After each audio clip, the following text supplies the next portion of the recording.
Well, clearly they are, but maybe not quite as prestigious as Real Madrid. Maybe a little. But you can go in and play, and then you can actually, depending on how you do, you can actually get some additional funds for your transfer budget. And then the other great thing that we've been asked for as well is training. So you can now go in and train your players. You get five spots in a week to train, slots. You can go away and, train up different players. You can try and make your first team better, or, it's a great way to use, train up youth players as well. And this is the first time a lot of people will be seeing this game running This is for the first time. This is the world premiere that we've actually shown gameplay camera, the game running. We've really changed a lot of gameplay this year, as we talked about in the press conference, innovating across the entire pitch. We've really looked at, all of our core systems. How do we improve defending? You're going to see that it's easier to keep with the attackers. Even, Messi's and Ronaldo's are quite difficult to sort of stick with. We've done a lot of work around the agility of players. We've also done work around how the AI covers for you in defending as well. So, we'll try and point a few things out here. Maybe we'll see the passing with purpose in a second, which is just right bumper. That's a lovely ball. That's a great ball. You can see there that the two centre-backs are covering four people. Yeah. Well, they could get quite split last year, so they're covering for each other a little bit better. You see that defensive intelligence. Yeah, that's the new passing there. Especially when you've got, players around you. What you're going to notice is that defensively, you see right there, players are much more aggressive at trying to win back the ball and intercept the ball, where the passing with purpose really comes sort of into play. Yeah, see Biscuits there closing down. Yeah. Or Biscuits. I always mispronounce his name. I call him Biscuits because it's a shorthand. So actually, that right there it's from quite deep, but that was new crossing logic. So we've completely reworked all our crossing targeting. Yeah. So balls are now getting more in behind. You're trying to get the attackers to run onto the ball. It's more authentic. We might see it here in a second. But it's also a bit more timing related. Oh. There's a left bumper, and maybe we'll see that. We can get the guys to do that in a second. But you hold down left bumper, and you can now decide not to touch the ball. You can, use body position, swerve, do feints, which is really nice. And that's such a simple thing that's going to have a huge impact on the way people play. Absolutely. I think it also kind of makes skill moves, if you like, a little bit more accessible, because it's kind of a skill move in itself. Safe. Oh, did it go out there? No.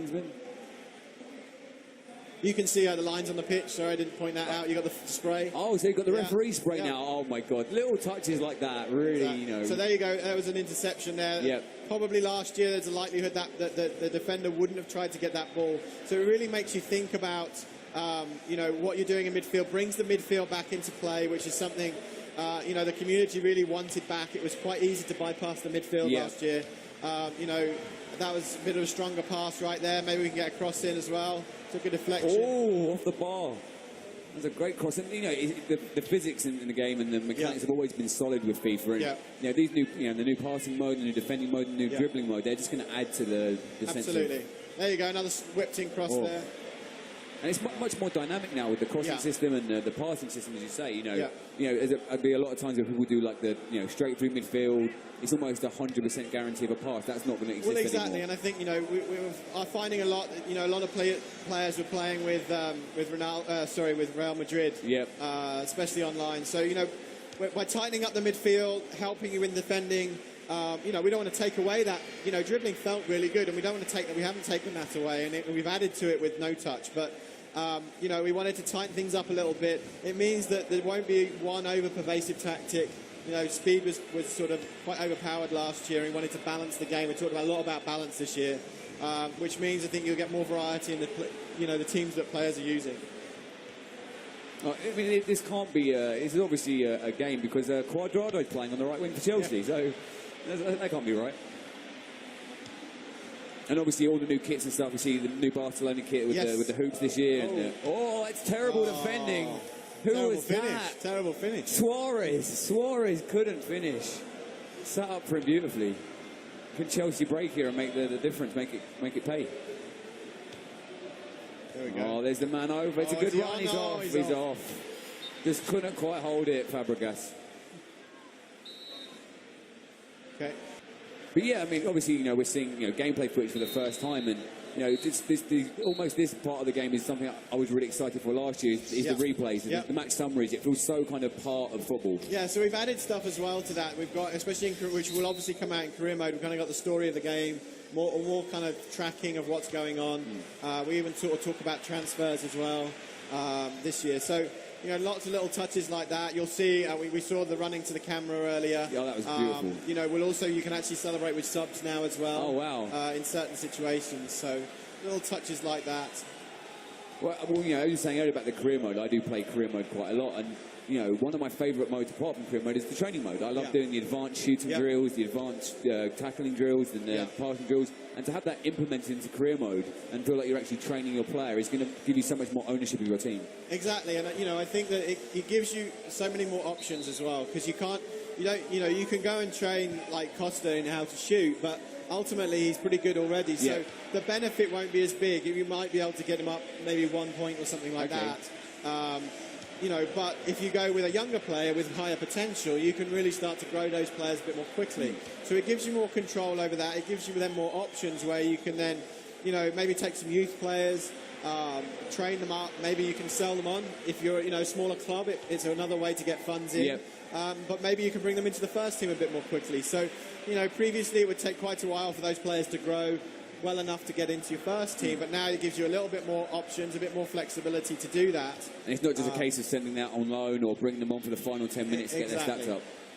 You know, which is also a sort of fun thing to do as well. You know, the little no-touch there. You see the lovely shimmy. stuff. Good tackle. Lovely feet. And Costa, there's Fabregas, and just straight at the keeper. Couldn't get out of his feet. Couldn't get it out of his feet. But, you know, like you were saying before about the career mode, also is the training is that's going to maybe, you know, change a player, like say Joe Gomez for Liverpool, who Charlton player did signed. Would you be able to kind of use him as a raw player and, like, you know, shape him up and maybe make him a left back rather than a centre back, that kind of thing? Yeah. So there's obviously limits to it. You're not going to make John Terry the best striker in the world, but you know what you can do is build up his defensive ability, like you said. You talked about there as Gomez defending wise. You can do that. You can maybe make him a better passer as well. But, you know, the potential and the growth is also dependent on position. Oh, great save from Courtois there. One other thing we could mention, maybe you could switch it on quickly, is the trainer. So we've got training and then there's the trainer. So, you know, I know a lot of our core fans maybe think this isn't something for them, but we're only going to see the basic controls right here, but you can actually start to see much more advanced controls. So, you know, but this is a great way for some of our newer players to come in, learn the basics. But we also show you things like advanced controls, like, you know, triple tap crosses as well. You know, lob through balls, different ways to play the game. So we think this is important. It's helping new players, but also some players that are playing FIFA for a couple of years, and maybe some more advanced controls. And you know, if there's like a really good FIFA player, you'll be able to see the way they play and what combinations of buttons they're using to play the game. Exactly. What a goal, my words! So that was actually some new logic there for the goalkeeper, just the way they step back, sort of move back towards the goal. Obviously had a few issues around goalkeeper last year, but he's actually able to track back better. Nice. As well. And will the, you know, this new trainer mode, will that, like, you know, you see a lot of times you'll see the FIFA great goals where you'll see Ronaldo do a crazy back heel kind of free kick or do some crazy skill. Will that be part of that as well? In terms of telling you what he's just done? It's basically just contextual to say in this situation this is what you should do. Okay. Not what you should, but you could do. It's not like it's through. Offside. It's not like that, you know, this is the perfect thing to do. This is just some suggestions about what you might want to try. And obviously you've got all the new kits here. That's a big thing. I mean, you know, the new I mentioned before the hoops, but you know, the new Chelsea kit, the new sponsors. Absolutely. And I think, you know, I get so excited by that. Right. You know, just the new kits and the new look. Yeah. And it's, you know, there's so much. I can't wait to see the Charlton kit and see what that's like. And you know, there's so much authenticity to FIFA now. So again, that was another pass with purpose. We call it. That was the harder pass there. I had to make the pass. I don't know what Al's doing. He's just... Diego Costa was just waiting in the middle. He just needs to finish, really. Finish. The problem with Chelsea is they always try and walk it. Yeah, well, he's obviously trying that. But yeah, you can see... You can see the coverage of the players a little bit more defensively as well. You know, they were very much sticking to their man previously, whereas now they're much more likely to try and defend the space. Exactly, exactly. That's it. That's what I always try and do. You know, when I'm playing career mode, I always sell my defender short, and you know, you've got to defend that space and wait for the ball in. And and make the difference there. No one there for Chelsea. I'm playing with one contact lens at the moment. I think that's worse than the red card. Right, so there you go. 1-0. That's kind of like, you know, a complete game. You get the idea. As if you're at Gamescom, this is the build you can come and play on the show Messi's floor. new tattoo there as well. Exactly. Awesome. We've done some work on the faces as well, just improving some of the facial textures for some of the bigger players.